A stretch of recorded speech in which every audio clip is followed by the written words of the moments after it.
Hello, everybody. Before we start, I just wanted to let you know that I'm having a merch giveaway on my Twitter account. All you have to do is follow my Twitter at twitter.com/GBofficial and retweet the giveaway post so that I can select a winner on September 15th. There's actually 2 winners, and you'll be able to pick whatever item you want from my merch store. So go to twitter.com/GBofficial to enter. Hey, you still awake? I have the book.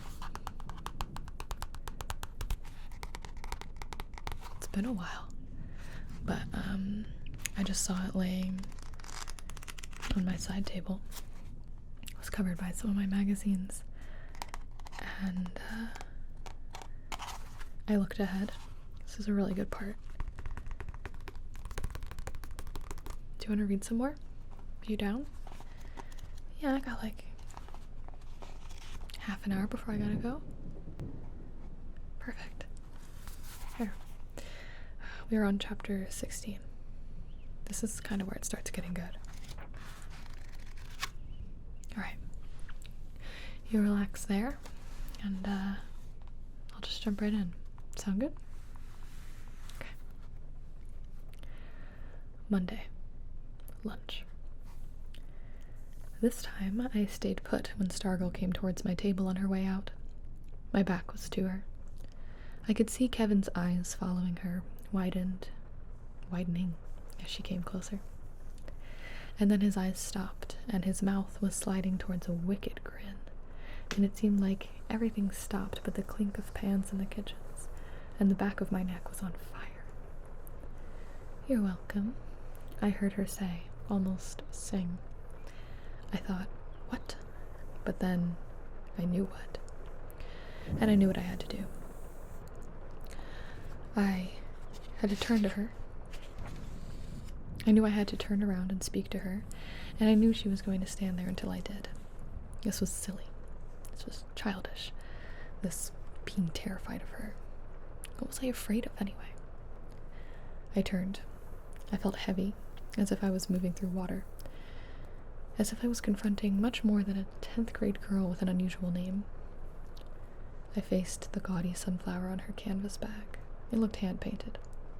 And at last my eyes fell into hers. I said, "Thanks for the card." Her smile put the sunflower to shame. She walked off. Kevin was grinning, wagging his head. "She's in love." "Bull," I said. "She is mucho in love. She's goofy, that's all." The bell rang. We gathered our stuff and left. I wobbled through the rest of the day. A baseball bat could not have hit me harder than that smile did. I was 16 years old. In that time, how many thousands of smiles had been aimed at me? So why did this one feel like the first? After school, my feet carried me toward her homeroom. I was trembling. My stomach had flies. I had no idea what I was going to do if I saw her. I only knew I couldn't not go. She wasn't there. I hurried through the hallways. I ran outside. The buses were loading. Cars were revving. Hundreds of kids were scattering. For months, she had been everywhere, but now she was nowhere. I heard her name. Her name. The same 2 syllables. The same 8 letters that I'd been hearing all year. Suddenly, the sound struck my ear with a ping of pure silver. I drifted sideways to over here. A group of girls was chattering towards a bus. "When?" "Today, after school, just now." I don't believe it. I don't believe it took so long. "Kicked off? Are they allowed?" "Sure, why not? It's not her school." I would have kicked her off long ago. It was treason. Good riddance. I knew what they were talking about. It had been rumored for days Stargirl had been kicked off the cheerleading squad. "Hi, Leo." A chorus of girl voices calling my name. I turned. They were in front of the sun. I shaded my eyes. They sang in unison. "Star boy, They laughed. I waved and hurried home. I could have never admitted it, but I was thrilled. Her house was 2 miles from mine, behind a little 10-store shopping center. Archie had told me where. I walked. I didn't want to ride. I wanted to be slow about it. I wanted to feel myself getting closer, step by step, feel the tension rising like fizz in a soda bottle. I did not know what I would do if I saw her. I knew only that I was nervous, afraid. I was more comfortable with her as history than as a person. Suddenly, intensely, I wanted to know everything about her. I wanted to see her baby pictures. I wanted to watch her eating breakfast, wrapping a gift, sleeping. Since September, she had been a performer, unique and outrageous, on the high school stage. She was the opposite of cool. She held nothing back. From her decorated desk to her oratorical speech to her performance on the football field, she was there for all to see. And yet now I felt I had not been paying attention. I felt I had missed something important. She lived on Palo Verde. For a person so different, her house was surprisingly ordinary, at least by Arizona standards. Single story, pale adobe, clay, red tile, pipe roof. Didn't make any sense, did it? Clay red, pipe tile roof. Not a blade of grass in the small front yard, but rather beryl and prickly pear cacti and clusters of stones. It was dark, as I had intended when I got there. I walked up and down the other side of the street. It occurred to me I might be mistaken for a prowler, so I walked around the back. I stopped into Roma Delight down the block for a slice of pizza, gulped down only half of it, hurried back out, couldn't relax when her house was not in sight, couldn't relax when it was. At first it was enough just to see the house. Then I began to wonder if she was inside. I wondered what she could be doing. Light came from every window I could see. There was a car in the driveway. The longer I hung around, the closer I wanted to be. I crossed the street and practically dashed past the house. As I went by, I scooped up a stone from the yard. I went up the street, turned, and looked at her house in the distance. I whispered to the salt-sprinkled sky, "That's where Stargirl Caraway lives. She likes me." I headed back towards the house. The street, the sidewalks were deserted. The stone was warm in my hand. This time, I slowly walked as I approached. I felt strange, my eyes fixed on a triangle of light in a curtained window. I saw a shadow on a yellow wall. I seemed to be drifting, footless, into the night. Into the light. I don't know why I'm having such trouble reading tonight. Sorry. This is an exciting part, I suppose. Suddenly, the front door opened. I dived behind the car in the driveway and crouched by the rear fender. I heard the door close. I heard steps. The steps matched the movement of a long shadow cast down the driveway. My breath stopped. The shadow stopped. I felt both ridiculous and weirdly perfectly placed, as if crouching by that car was precisely what life had in store for me at that moment. Her voice came from beyond the shadow. "Remember when you followed me into the desert that day after school?" Absurdly, I debated whether to answer, as if doing so would, give me away? I leaned into the smooth metal of the fender. It never occurred to me to stand, to show myself. Hours seemed to pass before I finally croaked, "Yes." "Why did you turn around and go back?" Her tone was casual, as if she held conversations every night with people crouching behind the car in the driveway. "I don't remember," I said. "Were you afraid?" "No," I lied. "I wouldn't have let you get lost, you know." "I know." A little shadow detached itself from the larger one and came toward me, wavering over the pebbled driveway. It had a tail. It wasn't a shadow, it was the rat, Cinnamon. Cinnamon stopped at the tip of one of my sneakers. He stood, looking up at me. He put his front paws on the top of my sneaker and nosed into the laces. "Are you getting acquainted with Cinnamon?" "Sort of." Are you lying? Sort of. Are you afraid of rats? Sort of. Do you think I'm cute? If you say sort of, I'll tell Cinnamon to bite you. Yes. Yes, what? I think you're cute. I thought of adding sort of, just to be funny, but I didn't. Do you think Cinnamon is cute? The rat had climbed fully onto my sneaker now. I could feel his weight. I wanted to shake him off. His tail spilled onto the driveway. No comment, I said. Oh my, hear that, Cinnamon? No comment. He doesn't want people to know he thinks you're cute. I think you're getting a little carried away, I said. I certainly hope so, she said. Nothing's more fun than being carried away. Would you like to carry Cinnamon away for the night? He loves sleepovers. No, thank you. Her voice was mock pouty. Are you sure? He's no trouble. He hardly takes up any room. All you have to feed him is a mini wheat, or 2 grapes, and he won't poop on your rug. Will you, Cinnamon? Go ahead, stand up and tell him you won't. Stand up, Cinnamon. Cinnamon stood on my sneaker. His eyes shone like black pearls. Doesn't he have the cutest ears? Who notices a rat's ears? I looked. She was right. Yeah, I said, I guess he does. Tickle him behind his ears. He loves that. I swallowed hard. I reached down with the tips of my 2 forefingers and tickled the tiny, furry spaces behind the rat's ears. I guess he enjoyed it. He didn't move. And then, surprising myself, I moved one fingertip in front of his nose, and he licked me. It had never occurred to me that rats do that. His tongue was half the size of my little fingernail. I would have guessed it was rough, like a cat's, but it wasn't. It was smooth. And then he was no longer on my foot. He was on my shoulder. I yelped. I tried to swat him off, but he dug into my shirt with his fingernails. Meanwhile, Stargirl was cracking up. I could see the shadow shaking. Let me guess, she said. Cinnamon jumped onto your shoulder. You got it, I said.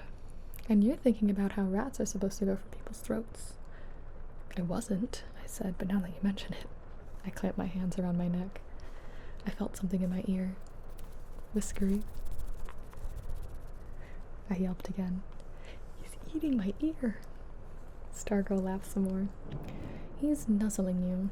He likes you, especially your ears. He never meets an ear he doesn't love. By the time he's done, that ear of yours will be clean as a whistle, especially if there's some leftover peanut butter in it. I could feel the tiny tongue mopping the crevices of my left ear. It tickles. I felt something else. I feel teeth. He's just scraping something off you. You must have something crusty in there. Have you washed your ears lately? None of your business. Sorry.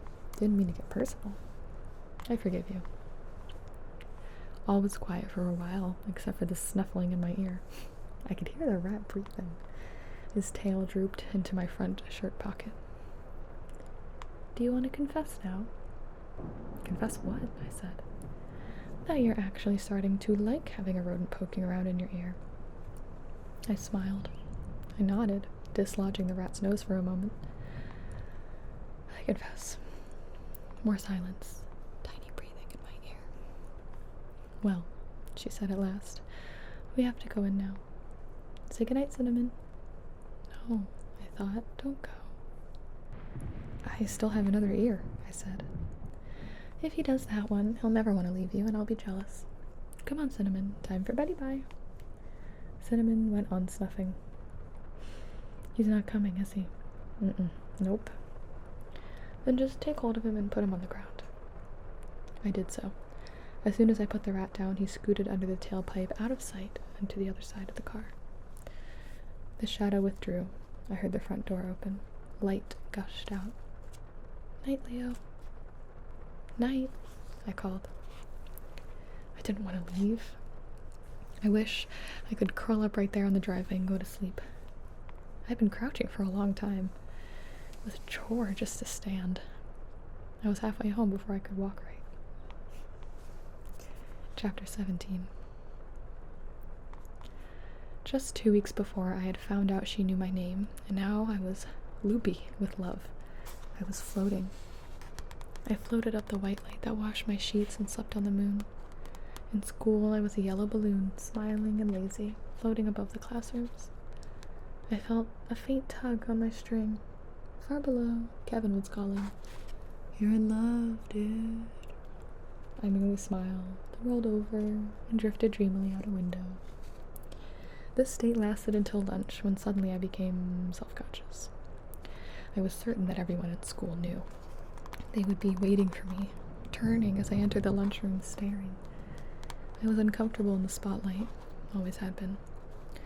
I was happy to stay behind the camera and let Kevin take the bows out front. So I hid for those 35 minutes in the gym equipment room.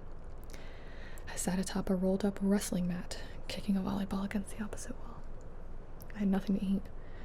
I had intended to buy, but I wasn't hungry. After school, we found each other. Not that we had to look. She took Cinnamon from her bag and put him on her shoulder. "Shake paws with Leo, Cinnamon." Cinnamon and I shook paws. "Do you believe in enchanted places?" she said. "You talking to me or the rat?" She smiled. She dazzled. "You." "I don't know," I said. "I never thought about it." "I'm going to show you one." "What if I don't want to see it?" "You think you have a choice?" She grabbed my hand and almost pulled me off my feet, laughing out loud, and we flew across the school field, swinging hands for all the world to see. We walked for miles, out past the business park, Mechatronics, the golf course, into the desert. "Look familiar?" she said. By now, Cinnamon was riding my shoulder, and I was carrying the ukulele, strumming nonsense. "It's where we came that day," I said. She gave a snort. "We? I was coming out here. You were half a mile behind." She poked my shoulder. "Sneaking after me." She poked me again, hard this time, but her eyes were twinkling. "Stalking me." I acted horrified, hurt. Stalking? I was not stalking. I was just lagging behind a little, that's all. "Following me?" I shrugged. "So?" "Why?" I could feel a million reasons, but there were no words to express them. "I don't know." "You liked me." I smiled. "You were smitten with me. You were speechless to behold my beauty. You had never met anyone so fascinating. You thought of me every waking minute. You dreamed about me. You couldn't stand it. You couldn't let such wonderfulness out of your sight. You had to follow me." I turned to Cinnamon. He licked my nose. "Don't give yourself so much credit. It was your rat I was after." She laughed, and the desert sang. To the person who expects every desert to be barren sand dunes, the Sonoran? I don't know my deserts. Sonoran must come as a surprise. Not only are there no dunes, there's no sand. At least not the sort of sand you find at the beach. The ground does have a sandy color to it, or gray, but your feet won't sink in. It's hard, as if it's been tamped, pebbly, and glinting with, what else, mica. But you don't notice the ground much. What you notice are the saguaros. To the newcomer from the east, it's as simple as that. The desert seems to be a brown wasteland of dry, prickly scrub, whose only purpose is to serve as a setting for the majestic saguaros. Then, little by little, the plants of the desert begin to identify themselves. The porcupiney yucca, the beaver tail and the prickly pear, the barrel cacti, buckhorn and staghorn, devil's fingers, the tall, sky-reaching tendrils of the ocotillo. Ocotillo? How did I do? Did I embarrass myself? We walked a weaving line around the plant life, up and down washes and gullies, the maricopas looming lavender in the distance. "When you turned and ran that day," she said, "I called after you." "You did?" I whispered. Whispered? How did you expect me to hear? "I don't know," she said. "I just thought you would." I strummed the uke, Squared my shoulders. Giving a rat improves the posture. Giving a rat a ride improves the posture. You're shy, aren't you? She said. What makes you think that? She laughed. Were you embarrassed when I pulled you along after school today? All those kids looking? Nah. Are you lying? Yeah. She laughed. I seemed to be good at making her laugh. I glanced back. The highway was out of sight. Do you have the time? I said. Nobody has the time, she said. The time cannot be owned. She threw out her arms and twirled till her multicolored skirt looked like a pinwheel taffy. The time is free to everyone. Sorry I asked, I said. She hung her sunflower bag on a cactus arm and cartwheeled towards the Maricopas. Crazily, I felt like joining her. I told myself I couldn't because I was loaded down with a ukulele and a rat. I picked up her bag and followed. When she decided to walk like a normal human again, I told her she was goofy. She stopped, turned to me, bowed grandly. Thank you, good sir. Then she took my arm as if we were strolling down a promenade, and she said, Scream, Leo. Huh? Just throw your head back and let it all out. Why would I want to do that? She turned her astonished eyes on me. Why wouldn't you? I pointed to Cinnamon. If he screams first, then I will. And I changed the subject. Are we ever going to get to this enchanted place? I felt silly just saying the words. Just a little farther, she said. I humored her. So, how do you know an enchanted place when you come to it? You'll see, she said. She squeezed my hand. Did you know there's a country with officially designated enchanted places? No, I said. Where would that be? Oz? Iceland? Imagine that. I'm ignoring your sarcasm. I think it would be neat if we had that here. You'd be walking or riding along, and there would be this stone marker with a brass plate. Enchanted Site, U.S. Department of Interior. We'd litter it up, I said. She stared at me, her smile gone. Would we? I felt bad, as if I'd ruined something. Not really, I told her. Not if there's a Don't Be a Litterbug sign. A minute later, she stopped. We're here. I looked around. The place couldn't have been more ordinary. The only notable presence was a tall, dilapidated saguaro, a bundle of sticks in worse shape than Archie's seigneur. The rest was gray scrub and tumbleweed and a few prickly pears. I thought it might look different, I said. Special? Scenic? Yeah, I guess. It's a different kind of scenery, she said. Shoes off. We pulled off our shoes. Sit. We sat, legs crossed. Cinnamon scampered down my arm and onto the ground. Stargirl shrieked, Stop. She scooped up the rat and put him in her bag. Owls, hawks, snakes. It'd be a tasty meal. So, I said, when does the enchantment start? We were sitting side by side, facing the mountains. It started when the earth was born. Her eyes were closed. Her face was golden in the setting sun. It never stops. It is. Always. It's just here. So what do we do? She smiled. That's the secret. Her hands, cupped, rested in her lap. We do nothing. Or as close to nothing as we can. Her face turned slowly to me, though her eyes remained closed. Have you ever done nothing? I laughed. My mother thinks I do it all the time. Don't tell her I said so. But your mother is wrong. She turned back to the sun.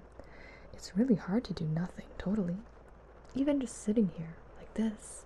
Our bodies are churning, our minds are chattering. There's a whole commotion going on inside us. That's bad, I said. It's bad if we want to know what's going on outside ourselves. Don't we have eyes and ears for that? She nodded. They're okay most of the time. but sometimes they just get in the way. The earth is speaking to us, but we can't hear because of all the racket our senses are making. Sometimes we need to erase them, erase our senses. Then, maybe, the earth will touch us. The universe will speak. The stars will whisper. The sun was glowing orange now, clipping the mountain's purple crests. So how do I become this nothing? I'm not sure, she said. There's no one answer to that. You'll have to find your own way. Sometimes I try to erase myself. I imagine a big, pink, soft, soapy eraser, and it's going back and forth, and it starts down at my toes, back and forth, and there they go. Poof! My toes are gone, and then my feet, and then my ankles. But that's the easy part. The hard part is erasing my senses. My eyes, my ears, my nose, my tongue. And last to go is my brain. My thoughts, memories, all the voices inside my head. That's the hardest. Erasing my thoughts. She chuckled faintly. My pumpkin. And then, if I've done a good job, I'm erased. I'm gone. I'm nothing. And then the world is free to flow into me like water into an empty bowl. And, I said, and I see. I hear. But not with eyes and ears. I'm not outside my world anymore. I'm not really inside it either. The thing is, there's no difference anymore between me and the universe. The boundary is gone. I am it, and it is me. I am a stone, a cactus thorn. I am rain. She smiled dreamily. I like that most of all, being rain. Am I the first one you've brought out here? She didn't answer. She faced the mountains, bathed in sun syrup, her face still as peaceful as I've ever seen a face. Stargirl, shh. That was the last sound either of us made for a long time. We sat side by side, lotus style, facing west. I closed my eyes. I tried to be perfectly still and promptly found out that she was right. I could immobilize my arms and legs, but inside me it was rush hour in downtown Phoenix. I had never been so aware of my breath and my heartbeat, not to mention other assorted grumblings and gurglings. In my head, it just wouldn't close down. Every question, every stray thought from miles around came wandering into my brain, sniffing about, scratching at my attention. But I tried. I tried the eraser, but it wouldn't even wipe out the first toe. I tried to imagine I was sawdust blowing away with the wind, swallowed by a whale, dissolving away like Alka-Seltzer. Nothing worked. I could not make myself disappear. I peeked. I knew I wasn't supposed to, but I did.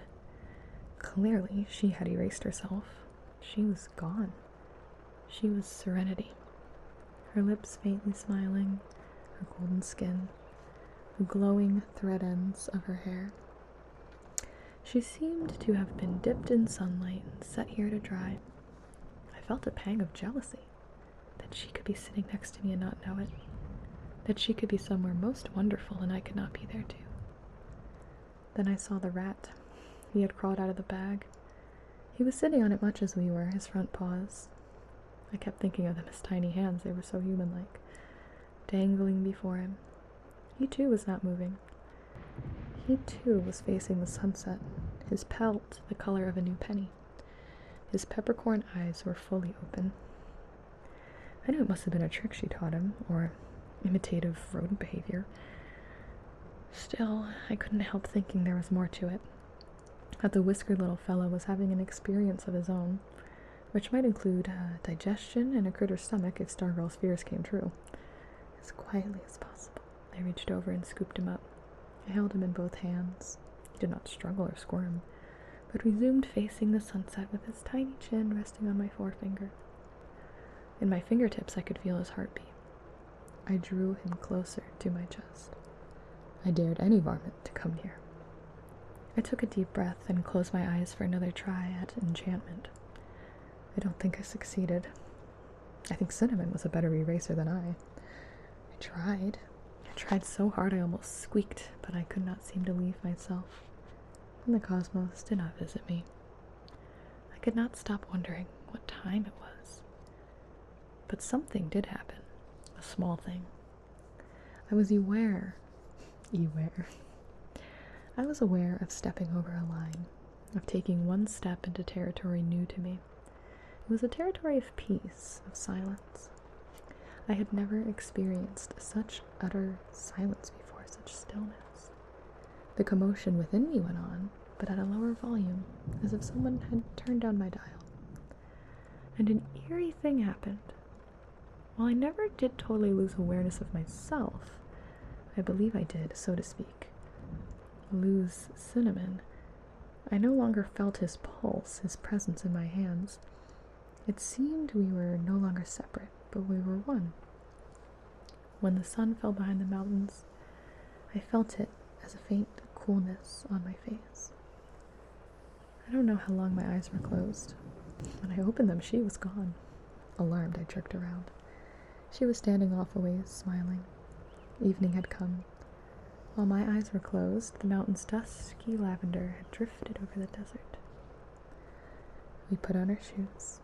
We headed for the highway. I expected her to interrogate me, but she did not. One moment, the moon was not there, and then it was. Then one bright star. We walked across the desert hand in hand, saying nothing. We should read some more soon, okay? But, I gotta head out now.